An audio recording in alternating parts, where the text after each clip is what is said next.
So at this point, it makes sense to start editing, but yeah, I'll be editing a lot in the final stage of this course in the live training. So I just see no point for me to cover the basics of editing because I've already done that. So, but if you really want to know the basics of editing, you really should know them, by the way, like, because by the time, depending on you watch this, if the live training is already out, then as you go into the live training, you're really gonna need the editing skills.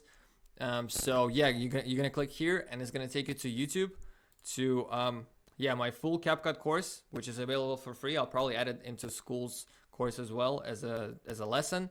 So do watch it. It's super crucial, super important. And of course, in the AAGA Academy, there's an entire course called CapCut Mastery. Specifically, I really just need you to watch through. If you haven't, really dedicate the 4 hours, sit through this entire training, because I technically covered you remember how previously in the lessons said that the video we're about to make is going to be fully AI generated?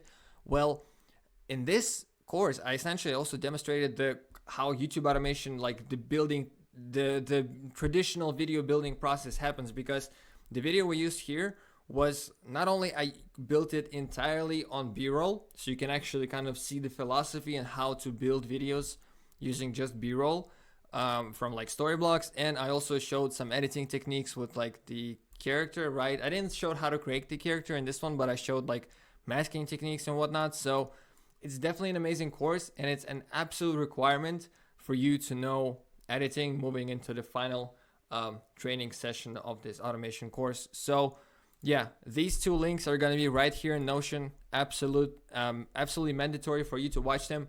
And additionally, obviously, I use CapCut for editing all the time.